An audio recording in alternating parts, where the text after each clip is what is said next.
মূল কাব্য গল্পের পর্ব 15। গাড়ির ঝাঁকুনিতে মায়ের ঘুমন্ত মুখ হেলে কাত হয়ে গেল। সময়ে যত যায় মেয়েটার মাথা তত ধাক্কা লাগে কাচের গায়ে। ইরফান একবার তাকায়, মায়ের পানি। এরপর গাড়ি ব্রেক কষে মায়ের দিকে এগিয়ে গিয়ে মেয়েটার মাথা বাম দিকে সরিয়ে দেয়। মায়ের বন্ধ চোখের কোণে ছিটে ফোটা পানির কোনা চোখে এড়োয় না ইরফানের। ভ্রু কুচকে যায়, তবে তার মায়েরা একটু নড়ে চড়ে পিটপিট করে চোখ মেলে তাকালে তার মুখের সামনে ইরফানকে দেখে ভয় পেয়ে যায়। চোখ বড় বড় করে চিৎকার দিতে গেলে ইরফান ডান হাতে মায়েরার মুখ চেপে ধরে ধমকে বলে, স্টুপিড, এটা রাস্তা, চিৎকার করছো কেন? মায়েরা ঢোক গিলে পলক ঝাপটা দেয় কয়েকবার। ইরফান শান্ত গলায় জিজ্ঞেস করে, কেঁদেছো কেন? মায়েরা অবাক হয়ে তাকায়, বারবার চোখের পাতা ফেলে ইরফানের দিকে তাকায়। ইরফান রেগে বলে, স্পিক আপ। মায়েরা ধমক খেয়ে কেঁপে ওঠে, দুই হাত তুলে ইরফানের হাত তার মুখ থেকে সরানোর চেষ্টা করে। ইরফান নিজের হাত সরিয়ে নেয়। মায়েরা স্থগিত নিঃশ্বাস ফেলে ইরফানের গাড়ির গ্লাস নামিয়ে দেয়। আশেপাশে চোখ ঘুরিয়ে কিছু খোঁজায় ব্যস্ত হয়। খানিক কাঙ্ক্ষিত জিনিস হয়তো চোখে পড়ে। গাড়ি থেকে নেমে কটকট পায়ে সামনের দিকে যায়। মায়েরা জানলার দিকে তাকালে দেখলো বিকেলে গড়িয়েছে, প্রায় সন্ধ্যা নামছে। কিছুক্ষণের মাঝে তার পাশে দরজা খুলে যায়। মায়েরা ভ্রু কুচকে তাকানোর আগেই তার কোলের ওপর ইয়াব বড় ফুচকার প্যাকেট রেখে দেয় ইরফান। শুরু ইয়াব বড় নয়, দোকানে হাফ বস্তার মতো যে প্যাকেট ভরে ফুচকা রাখে দোকানদার, সে প্যাকেট তার কোলের ওপর। মায়েরা চোখ বড় বড় করে তাকায়। ভাবনার মাঝে ইরফান আপুর পাশে এসে ড্রাইভিং সিটে বসে পড়ে। মায়েরা চোখ বড় করে তাকায় ইরফানের দিকে। ইরফান সিট বেল্ট লাগিয়ে মায়ের পানে তাকায়। মেয়েটার এমন অস্বাভাবিক তাকাতে দেখে ভ্রু কুচকে বলল, হোয়াট? মায়েরা কথা বলতে ভুলে গিয়েছিল। কোন রকম নিজের মাঝে বিস্ময় দমিয়ে বলে, এতগুলো ফুচকা এনেছেন কেন? ইরফান ফুস করে শ্বাস ফেলে বলে, stop caring and finish it. বিস্ময় মায়েরা চোখ খানিকটা হা হয়ে যায়। এই লোকটা কি কোনোভাবে ভেবেছে যে ফুচকার জন্য কেঁদেছে? সে ফুচকার জন্য কাঁদবে কেন? নিজ বাড়ির জন্য মন খারাপ হয়েছিল, তাই হয়তো অজান্তেই চোখের কোণে পানি জমেছিল। আর এই লোক দোকান তুলে এনেছে। মায়েরা বিস্ময় কণ্ঠে বলে, আপনি কি পাগল? পাগল বলায় ইরফান রেগে থাকে। মায়েরা ইরফানের দৃষ্টি দেখে আমতা আমতা করে বলে, এগুলো নিয়ে আসেন, এতগুলো কিভাবে খাবো? ইরফান গাড়ি স্টার্ট দেয়। মায়েরা বিরক্ত হয়ে বলে, ফুচকার বাকি আইটেম কোথায়? ভেতরে এসব আছে, ওই ফ্যানটা তুলে আনলেই পারতেন।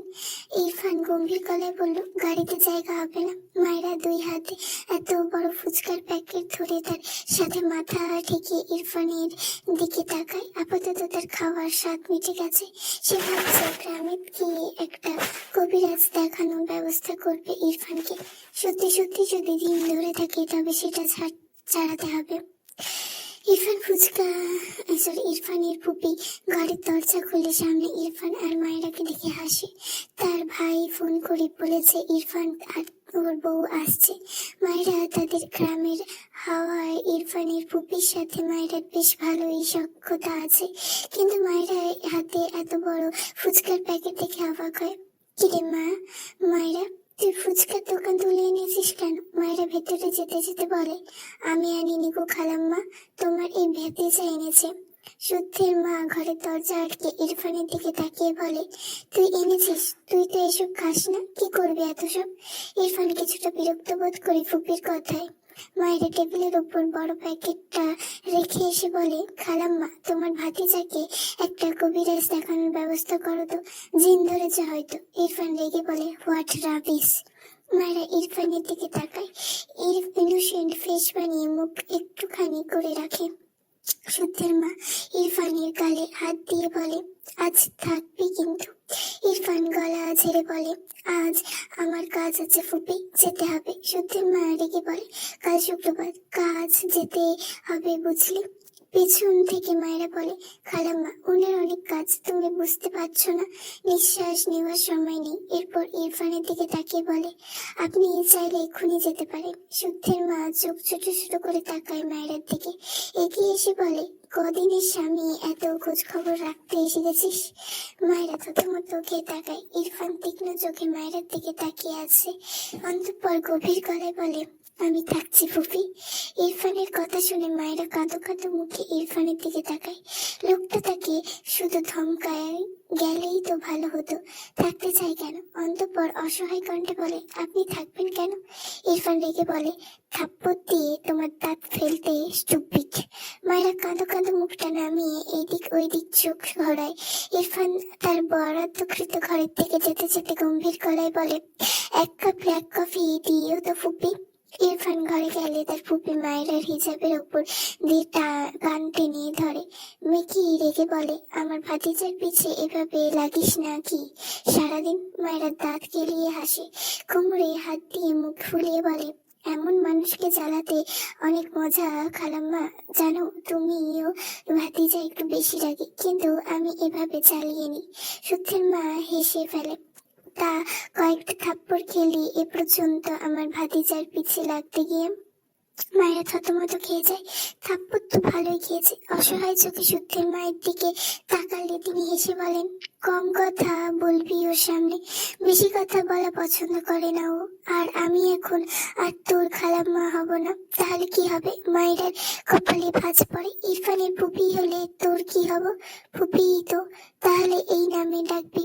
মায়েরা মাথা নেড়ে সম্মতি জানায়। এখন হাত মুখ ধুয়ে নামাজ পড়ে নে। কোন ঘরে যাব? যার জন্য এই বাড়ি এসেছিস তার ঘরে যাবি। আর কার ঘরে যাবি? মায়েরা ঢোক গিলে বলে, প্লিজ আমাকে একটা ঘর দাও। ঘর নেই, যাও ওর ঘরে, একটু পর শুদ্ধ আসবে, তোদের পর পর রওনা দিয়েছে ও। মায়েরা অসহায় মুখ করে বলে, তোমার ঘরে নামাজটা পড়তে দাও। আচ্ছা যা, নামাজ পড়ে নিয়ে আমার ঘরে। এই বলে তিনি রান্নাঘরের দিকে যায়। মায়েরা চিন্তিত বদনে শুদ্ধের মায়ের ঘরে যায়। নামাজ শেষ ঘর থেকে বেরিয়ে রান্নাঘরে যায় মায়েরা। শুদ্ধের মা মায়েরার হাতে কফির কাপ দিয়ে বলে, এটা ইরফানকে দিয়ে আয়। মায়েরা কাপটা হাতে নেয়, যেতে গিয়েও কিছু একটা ভেবে পিছু এসে বলে, খালাম্মা, করলা নেই তোমাদের? আবার খালাম্মা, ও সরি সরি ফুপি, করলা আছে। শুদ্ধের মা গরম তেলে মাছ ছেড়ে দিয়ে চুলায় আঁচ কমিয়ে মায়ের দিকে ফিরে বলে, এখনো কাঁচা করলা খাওয়া ছাড়িসনি? আমার ভালো লাগে, দাও না। ও বাড়িতে পাইনি, খেতেও পারিনি। ভদ্রমহিলা চোখের ইশারায় দেখিয়ে দিয়ে মায়েরা সেখান থেকে দুটো করলা ডান হাতে তুলে নেয়। পাশে ছোট একটা ব্লেড আর চোখে পড়ে। কিছু একটা মাথায় আসে। দ্রুত ব্লেডটার সাহায্যে একটা করলা ব্লেড করে নেয়। শুদ্ধের মা তাকালেন না মায়ের দিকে। এই মেয়েকে গ্রামের মোটামুটি সবাই বেশ ভালো চেনে। এর মধ্যে শুদ্ধের মায়ের সাথে বেশি ভাব ছিল, যা এখনো আছে। মায়েরা ব্লেড করা করলা কিছুটা কফির মগে ঢেলে দেয়, বাকিটা এসে নিচে এমনি খেয়ে নেয়। এরপর একটা চুমুক দিয়ে সাহায্যে কফিটা একটু ঢেকে দেয়। নাই একটা এখানে আর দাঁড়ায় না, দ্রুত পায়ে রান্নাঘর থেকে বেরিয়ে পা বাড়ায় ইরফানের ঘরের দিকে। ডান হাতে একটা কাঁচা করলা নিয়ে একটু পর পর কামড়ে খায়। ইরফান ঘরের জানলার কাছে দাঁড়িয়ে ফোন স্ক্রল করছে। মায়েরা ভেতরে উকি দিয়ে বলে, আপনার কফি। ইরফান পিছন ফিরে তাকায়। মায়েরা দেখে ভ্রু কুচকে বলে, কাম। মায়েরা ধীর পায়ে এগিয়ে যায়, মনে মনে হাসছে। তার না হয় করলা ফেভারিট, কিন্তু ইরফানের ভীষণ অপছন্দের। ইনাইয়া আপুর থেকে শুনেছে। মায়েরা কি মিটমিট করে হাসতে দেখে ইরফান গম্ভীর গলায় বলে, হোয়াট হ্যাপেন? হাসছো কেন? মায়েরা থতমত খেয়ে তাকায়, দুই দিকে মাথা নাড়িয়ে বলে, এমনি। হাত বাড়িয়ে দিয়ে বলে, এই নিন আপনার কাপ। ইনায়ার মায়েরার দিকে তীক্ষ্ণ চোখে সে কফির কাপ নিল। মায়েরা মেকি হেসে ঘর থেকে বেরোনোর জন্য পা বাড়ায়। এখানে না থাকার জন্যই তার এখন ভালো। ইরফানের কফির মগে চুমুক দিয়ে ছিটকে ফেলে দেয়। চুমুক দিয়ে নেওয়া মুখের কফিটুকু মায়েরার উল্টো ঘুরে বুঝলো কাহিনী খতম। দৌড়ে 2 পা এগোলেও আর এগোতে পারে না। ইরফান মায়েরার হাত টেনে ধরেছে। মায়েরার অসহায় লাগলো, সে পালাতে পারে না, কেন এই লোকটার থেকে, এখন কি করবে তাকে? ইরফান মায়েরাকে টেনে তার সামনে দাঁড় করিয়ে তাতে দাঁত চেপে বলে, করলা মিশিয়েছো কেন? মায়েরা অবাক হয়, সে খুব সামান্য করলা মিশিয়েছিল, এই লোক এক চুমুকতেই ধরে ফেলেছে, কি সাংঘাতিক নাক মুখ। ইরফান রেগে হাতের কাপ ছুঁড়ে ফেললো। মায়েরা কেঁপে ওঠে। ইরফান মায়েরার মুখ চেপে উপর দিকে তুলে রাগান্বিত চোখে তাকায়, তাতে দাঁত পিষে বলে, স্টুপিড। তখনই মায়েরা খুশখুশ করে কেসে ওঠে। তার মুখের ভেতর কাঁচা করলা ছিল, তা ছিটকে বেরিয়ে আসে। মুখটা একদম ইরফানের দিকে তাকায়, মুখের ভেতরে থাকা করলা ছিটকে ইরফানের দিকে যায়। সেই সময় ইরফান গাল বলতে মুখটা হা করে। ঘটনাক্রমে মায়ের মুখ থেকে করলা ছিটকে সরাসরি ইরফানের মুখের ভেতর যায়। মায়েরা ইরফানের পেছনে হতভম্ব। মায়েরা চোখ বড় বড় হয়ে যায়। ইরফান হা করা মুখ বদ্ধ করে নেয়, শব্দ চোখে মায়েরার দিকে চেয়ে থাকে। মায়েরা বরাবর ঢোক গেলছে, আজ সে খতম। ইরফান মায়েরার মুখ থেকে হাত সরালো, তবে মায়েরার হাত ছাড়লো না। এগিয়ে গিয়ে জানলা দিয়ে মুখ থেকে করলা ছুঁড়ে ফেলে। রেগে শরীর জ্বলছে। মায়েরাকে টেনে জানলার বরাবর দেয়ালের সাথে চেপে ধরে। ডান হাতে মায়েরার পেট শক্ত হাতে চেপে ধরে, বাম হাতে জানলার গ্রিল মুঠো করে ধরে। এরপর চলন্ত চোখে মায়ের চোখে চেয়ে হিসিয়ে বলে, I swear stupid girl, I will just kill you.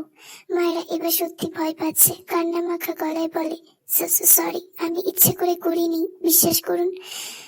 মায়েরার মুখে এখনো কিছুটা করলার অংশ আছে, যার ফলে কথাগুলো জড়িয়ে যায়। ইরফান হাতের স্থান পরিবর্তন করলো।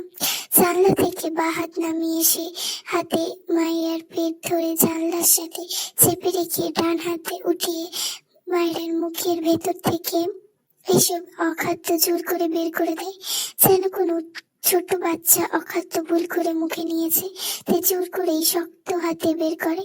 মায়ের মুখ ব্যথা পেয়েছে।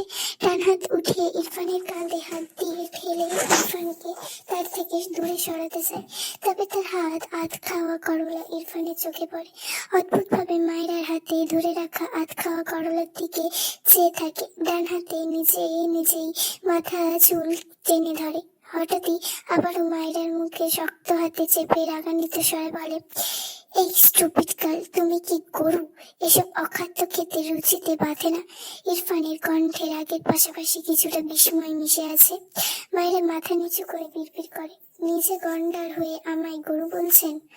ইরফানের মাথায় হাত থেকে আধ খাওয়া করলাটা নিয়ে জানলা দিয়ে ফেলে দেয়। মায়েরা মাথা তুলে বলে, ওটা ফেললেন কেন? আমার করলা খেতে ভালো লাগে। ইরফান বিরক্তি কণ্ঠে বলে, তা তো লাগবেই, গরুদের এইসবই ভালো লাগে, স্টুপিড। মায়েরা দুই হাত দিয়ে ইরফানের হাত তার পেট থেকে সরাতে যায়। ইরফান ধমকে বলে, স্টুপিড গার্ল, চুপচাপ থাকো, নয়তো থাপড়ে সব দাঁত ফেলবো। মায়েরা অসহায় চোখে ইরফানের দিকে তাকিয়ে বলে, হাত সরান, আমার পেট ফেটে গেল। ইরফান মায়েরাকে ছেড়ে দূরে সরে দাঁড়ায়। মায়েরা তার পেটে হাত বুলিয়ে ঘর থেকে যেতে নিলে ইরফান মায়েরার বাহু টেনে অন্তত কঠোর স্বরে বলে, আর একবার যদি এসব অখাদ্য খেতে দেখেছি, তবে বেহিসাব থাপ্পড় পড়বে এই দুই গালে, স্টুপিড। মায়েরা মাথা নিচু করে মুখ পাকায়। তার পেছনের খাবার সে খাবে। অসহ্য লোক একটা, তার জীবনটা কেমন বন্দি বন্দি লাগে ইদানিং। হাত পা ঝুড়ে কাঁদতে ইচ্ছে করে। ইরফান মায়েরার হাত ছেড়ে ওয়াশরুমে চলে যায়। মায়েরা ইরফানকে ভেঙচি কেটে দৌড়ে বেরিয়ে যায়। মায়েরা ড্রয়িং টেবিলে চেয়ারে বসে ফুচকা খাওয়ায় ব্যস্ত। পুরো প্যাকেট টেবিলের উপর রাখা, বাটিতে কিছু অংশ নিয়ে মনোযোগ দিয়ে খাচ্ছে মেয়েটা। চেয়ারের ওপর দুই পা তুলে ভাঁজ করে বসেছে। প্রায় অর্ধেকের একটু কম পরিমাণ খাওয়া শেষ।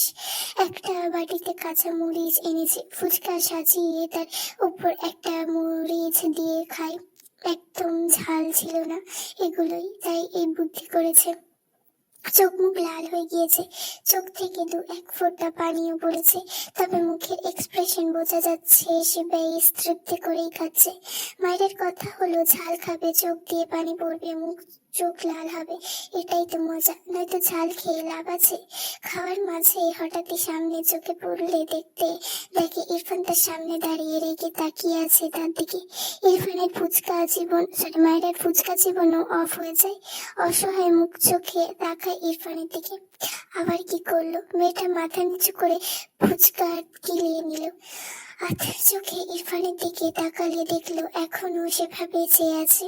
এবার মায়ের কড়াকড়ি করে কাঁদতে ইচ্ছে করছে। এই লোকটা একটু শান্তি দিচ্ছে না তাকে। ভাবনার মাঝে ইরফান এগিয়ে এসে ফুচকার প্যাকেটটা নিয়ে বাইরে যেতে নাই। মায়েরা চোখ বড় বড় করে তাকায়। দ্রুত চেয়ার থেকে নেমে ইরফানের হাত টেনে ধরে। ইরফান রেগে পিছু ফিরে তাকায়। মায়েরা ইনোসেন্ট মুখে নাক টেনে বলে, প্লিজ দিয়ে দিন ফুচকাগুলো আমায়। কোথায় নিয়ে যাচ্ছেন এগুলো? ইরফান রেখে বা হাতে মায়েরাকে টেনে তার সামনে দাঁড় করিয়ে দাঁতে দাঁত চেপে বলে, এগুলো সব খাবে? সরি, এগুলো সব খাবে? মায়েরা আমতা আমতা করে বলে, আমি। ইরফান রেগে বলে, তুমি স্টুপিড গরু। মায়েরা মাথা উঁচু করে রেগে বলে, একদম আমাকে গরু বলবেন না। পিছন থেকে শুদ্ধ বলে, কিরে তোরা আবার মারামারি করছিস নাকি? ইরফান বিরক্ত চোখে তাকায় গেটের দিকে। মায়েরা পিছু ফিরে তাকায়। শুদ্ধকে মায়েরা ইরফানের সুবাদে চিনেছে। আগে শুদ্ধ শহর থেকে গ্রামে আসলে এ বাড়ি আসতো না, তাই আগে শুদ্ধকে চিনত না। ইরফান মায়েরাকে ছেড়ে হাতের প্যাকেট শুদ্ধের হাতে দিয়ে বলে, ফেলে দিয়ে আয় এগুলো। মায়েরা শব্দ করে বলে ওঠে, না ভাইয়া, ফেলবেন না প্লিজ। শুদ্ধ ভ্রু কুচকে চেয়ে আছে। এটা তো দোকানদার শেষ সম্পদ। ইরফান হাতে কেন বুঝলো না? ইরফান রেখে মায়েরার হাত টেনে ধরে তার ঘরের দিকে নিয়ে যায়। মায়েরা নিজেকে ছাড়াতে চায়, তবে ইরফানের সাথে পারে না। পিছু ফিরে বলে, ভাইয়া প্লিজ এগুলো ফেলবেন না, আমার হার্ট এগুলো। শুদ্ধ হেসে ফেলে, মেয়েটার হার্ট ফুচকা, ইন্টারেস্টিং। রান্নাঘর থেকে শুদ্ধের মা বেরিয়ে এসে ছেলেকে দেখে বলে, তুই আবার কোথা থেকে ফুচকা আনলি? শুদ্ধ এগিয়ে এসে প্যাকেটটা টেবিলের উপর রেখে বলে, আমি আনিনি মা। ইরফানের বুক খাচ্ছিল হয়তো, তাই ইরফান ফেলে দিতে বলল আমাকে। শুদ্ধের মা ভ্রু কুচকে বলে, ইরফান তো এইসব এনেছে, ফেলতে বলবে কেন? এরপর প্যাকেটটার দিকে নজর পড়লে অবাক হয়ে বলে, মেয়েটা এতগুলো খেয়ে নিয়েছে, ওর পেট কুলোবে না তো? কেমন পাগল মেয়ে দেখ। শুদ্ধ ভ্রু কুচকালো। ইরফানই কিনেছে, আবার ইরফানই ফেলতে বলছে। কিছু একটা ভেবে শব্দ করে হেসে ফেলে। শুদ্ধের মা ভ্রু কুচকে বলে, হাসছিস কেন? শুদ্ধ তার মাকে জড়িয়ে ধরে বলে, এবার তোমাকে নিয়ে যাব সাথে। ছেলের সাথে একটু শহরে থাকার অভ্যাস করো। এত পারবো না, এত কিছু জানি না। ইরফানের বউয়ের এক্সাম শেষ হলে তুমিও যাবে, আমি নিয়ে যাব, এটাই ফাইনাল। আমার শহরে দম বন্ধ লাগে বাপ। শুদ্ধ কিছু একটা ভেবে বলল, আচ্ছা শহরে তোমার জন্য একটা ছোট গ্রাম বানাবো, হবে না? শুদ্ধের মা হেসে ফেলে শুদ্ধের কথায়। গালে হাত দিয়ে বলে, হাত মুখ ধুয়ে ইরফানকে নিয়ে খেতে আয়। মায়েরা শুদ্ধের মায়ের ঘরে বসে আছে। তখন ইরফান তাকে ঘরে নিয়ে গিয়ে বইয়ের মাঝে বসিয়ে রেখেছিল। একটু এদিক ওদিক তাকালে রাম ধমক দিয়েছে। তার একটু ইচ্ছে নেই ওই লোকের সাথে থাকার। শুদ্ধের মা মায়েরার পাশে বসে বলে, যা গিয়ে শুয়ে পড়। মায়েরা ইনোসেন্ট ফেস বানিয়ে বলে, ও খালাম্মা, সরি ফুপু, আমাকে তোমার সাথে থাকতে দাও। তুমি তো একাই থাকো, তোমার ভাতিজা আমায় সহ্য করতে পারে না। এক মিনিট, তোমার ভাতিজাই আমাকে ঘরে থাকার ব্যাপারে মানাবে না। লাস্ট নাইট বলার সময় মেয়েটার মুখ ব্যাপক হাসি মিশিয়েছিল। শুদ্ধের মা হেসে বললেন, আমি মানিয়ে রেখে আসবো, আয় আমার সাথে। মায়ের মুখটা আবারও ভাওতা হয়ে যায়। ওই লোকের সাথে এক ঘরে থাকবে, কিভাবে অসম্ভব। শুদ্ধের মা মিটমিটে হাসছে। এদের সম্পর্ক কেমন সেটা খুব ভালোই জানেন। স্বামী স্ত্রী এভাবে আলাদা থাকলে সম্পর্ক কি স্বাভাবিক হয়? একসাথে থাকলে না হয়ে ধীরে ধীরে দুজনকে মানাবে। মানিয়ে হাত ধরে টেনে বিছানা থেকে নামালো। এরপর ইরফানের ঘরের সামনে গিয়ে ডাকে, ইরফান দরজা খুলে বলে, কিছু বলবে ফুপি? শুদ্ধের মা হেসে বলে, তোর বউকে রাখ। কথাটা বলে তার ঘরে চলে যায়। মায়েরা কাঁদো কাঁদো মুখ করে মাথা নিচু করে দাঁড়িয়ে আছে। মেঝেতে পায়ের নখ ঘুরছে। এই লোকের সাথে থাকতে হবে। জানলায় বসাতে ঢুকতোই না। তার কোনো এক বান্ধবীর বাড়ি গিয়ে থাকতো। ইরফান গম্ভীর মুখভাবে মায়ের দিকে চেয়ে থাকে কিছুক্ষণ। এরপর মায়ের পাশ কাটিয়ে ঘরের বাইরে বেরিয়ে যায়। মায়েরা পিছু ফিরে দেখলো এই ঘর সোজা শুদ্ধের ঘরের দিকে যেতে থেকে স্বস্তির নিঃশ্বাস ফেললেন। বুঝলো শুদ্ধের সাথে থাকবে বলে বেরিয়েছে। এরপর সেও ঘরের ভেতর যায়। এদিকে ইরফান শুদ্ধের ঘর পাশ করে বাকি যে 3টে রুম আছে সেগুলোর সামনে যায়। প্রতিটি ঘরে তালা লাগানো। মেজাজ বিগড়ে গেল এই কাজে এসে। শুদ্ধে খুব ভালো করে বুঝলো। পিছড়িয়ে এসে শুদ্ধের দরজার সামনে দাঁড়ায়। গম্ভীর গলায় তাতে দাঁত চেপে বলে, শুদ্ধ, ওপেন দ্য ডোর। ভেতর থেকে শুদ্ধ শুয়ে শুয়ে ফোন চালায় আর মিটমিটে হাসে। ইরফান দরজার এপাশ থেকে কোনো সাড়া পায় না। বুঝলো এই বেয়াদবটা কে বলে লাভ নেই। রেগে দরজার একটা পাঁচ মারে। চরম বিরক্তি। শ্বাস ফেলে দুপদাপ পা ফেলে নিজের ঘরে গিয়ে ঠাস করে দরজা লাগিয়ে দেয়। মায়েরা ওয়াশরুম থেকে বেরিয়ে ইরফানকে এভাবে ঠাস করে দরজা লাগাতে দেখে কেঁপে ওঠে। চোখ বড় বড় করে তাকায় ইরফানের দিকে। অন্তঃপর শুকনো মুখে বলে, আপনি এখানে আসলেন কেন? আমি আপনার সাথে থাকতেই চাই না, প্লিজ আপনি যান। ইরফান ঝড়ের বেগে মায়েরাকে ওয়াশরুমের দরজার সাথে চেপে তাতে দাঁত পিষে শক্ত গলায় বলে, জাস্ট একটা কথা বললে এই মুখ আজ রাতেই নিজে হাতে সেলাই করে দেবো আমি, স্টুপিড। মায়েরা ভীত চোখে তাকায় ইরফানের। বাদামি চোখের মনিতে যেন অগ্নিশিখা জ্বলছে। চোয়াল শক্ত হয়ে আছে এই ছেলেটার। মাথায় ঘাড় সামান ঝাঁকড়া চুলের কিছু অংশ কিছুটা কপাল চুইয়েছে, যেটা মায়েরার ভীষণ বিরক্ত লাগলো। ইচ্ছে করে টেনে সব চুল ছিঁড়ে ফেলতে। মায়েরা ইরফানের চোখের দিকে তাকালে দেখলো ইরফান গম্ভীর চোখে তার দিকে যে। মায়েরার কেমন অদ্ভুত লাগে। এই লোক এত অস্বাভাবিক কেন? এমন চোখ যে এর সঙ্গে ছানি পড়া লোকেদের দেখেছিল, কিন্তু এই লোকের চোখ তো ছানি পড়েনি। তবুও কেমন বিড়ালির মতন চোখ। আর চুলের কথা তো বাদই দিলাম। মায়েরা মনে মনে প্রতিজ্ঞা করলো এই চুল সে কেটেই ছাড়বে। এর বিনিময়ে 10টা থাপ্পড় খেলেও ভালো, তাও এই লোককে মানুষ বানিয়ে ছাড়বে। ইরফান মায়েরার হাওয়ার মতন তার দিকে তাকিয়ে থাকতে দেখে বিরক্ত কণ্ঠে থমকে বলে ওঠে, হোয়াট? মায়েরা কিছুটা কেঁপে ওঠে। ঢুকিলে চোখ নামিয়ে নেয়। মিটমিনে করে বলে, দূরে সরুন প্লিজ, কথা বলবো না। ইরফান শান্ত চোখে তাকায়। মায়েরাকে ছেড়ে লম্বা শ্বাস ফেলে। এরপর বিছানায় গিয়ে শটান হয়ে শুয়ে পড়ে। মায়েরা স্বস্তির নিঃশ্বাস ফেলে। লোকটা হুটহাট তাকে চেপে ধরে। মায়েরা বিরক্ত। বুঝলো না বিরক্তির কারণ তার উপর, এই লোকটার উপর নাকি তার অদ্ভুত অনুভূতির উপর। বারবার হাই তুলছে। সে ঘুমাবে কোথায়? বিছানায় তাকালে দেখলো ওপাশ পাশ ফাঁকা। ইরফানি 1 সেকেন্ডে শুয়েছে, চোখের উপর হাত রাখা। মায়েরা অসহায় চোখে কিছুক্ষণ চেয়ে ধীর পায়ে এগিয়ে গেল। সে না ঘুমিয়ে কোথায় থাকবে? নিচে থাকা যাবে না, তার ঠান্ডা লাগে। কিন্তু এই লোকটা পাশে ঘুমাবে। যদি ঘুমের মাঝে এই লোক তাকে তুলে ছুঁড়ে ফেলে? ঘুমের চোটে তাকাতেই পারছে না। ভাবনা রেখে ধীরে ধীরে বিছানায় কোনায় উল্টো হয়ে শুয়ে পড়লো। জীবনে কোনো ছেলের সাথে থাকেনি, আজ কিভাবে স্বাভাবিক হয়ে থাকবে সে বোধহয় পারবে না। আর একটু চেপে যায় কোনার দিকে। চাপতে চাপতে ঠাস করে খাট থেকে পড়তে নিলে ইরফান মায়েরাকে টেনে রাগান্বিত স্বরে বলে, স্টুপিড, সাপের খেলা দেখাতে এসেছো? মায়েরা চোখ বড় বড় করে তাকায়। সাপের খেলা মানে? কি অদ্ভুত কথাবার্তা। ইরফান বিরক্তি নিঃশ্বাস ফেলে মায়েরার হাত ছেড়ে দেয়। জায়গায় সরে এসে ডান কাঁধ হয়ে চোখ বুঝে নেয়। মায়েরা ফোঁতা চোখে চেয়ে থাকে। পিঠ ফিরিয়ে রাখা ইরফানের দিকে রেগে তাকে বিড়বিড় করে 2-4টে কথাও শোনায়। চোখ ঘুম আজরার মতো ফির করার মেয়েটা কিছুক্ষণের মধ্যে ঘুমিয়ে যায়। ইরফান চোখ একটু লেগেছিল, কিন্তু নাকে কেমন সুরসুরি লাগাই যা একটু চোখ লেগেছিল সব ছুটে গিয়েছে। দ্রুত চোখ মেলে তাকায়। চোখের সামনে এতগুলো চুল দেখে ভ্রু কুঁচকে যায় তার। ঘুরে তাকাতে নিলে মনে হয় তার হাতের ওপর ভারী কিছু। মাথা উঁচু করে তাকালে দেখতে পায় মায়েরা তার বাম বাহু বালিশ বানিয়ে আরামসে ঘুমিয়ে আছে। মাথায় অর্ধেক চুল তার এপাশে। ইরফান ঠাস করে তার উঁচু মাথা বালিশে রাখলো। বিরক্ত নিঃশ্বাস ফেলে ডান হাতে কপাল স্লাইড করতে লাগলো। ইচ্ছে করলো এই মেয়েকে ধাক্কা দিয়ে নিচে ফেলে দিতে, কিন্তু তার ইচ্ছেকে আপাতত চেপে ধরলো, কারণ জানে না। ধীরে ধীরে শোয়া থেকে উঠে বসলো। মায়েরার বালিশে শুয়ে উঠে দাঁড়ালো। তাকালো না একবার মায়েরার দিকে। হন হন করে ওয়াশরুমে চলে গেল। কিছুক্ষণ পর ওয়াশরুম থেকে বেরিয়ে এসে ইরফান বিছানায় চোখ পড়লে দেখলো মায়েরা নিচের বালিশ রেখে তার বালিশে উল্টো হয়ে শুয়েছে।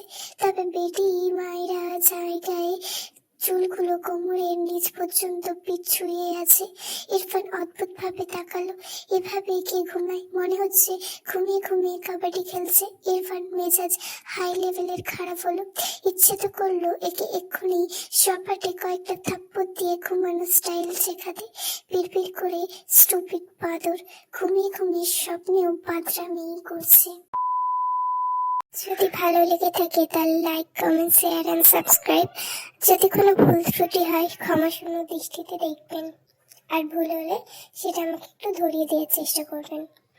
আর like, comment, share and subscribe please.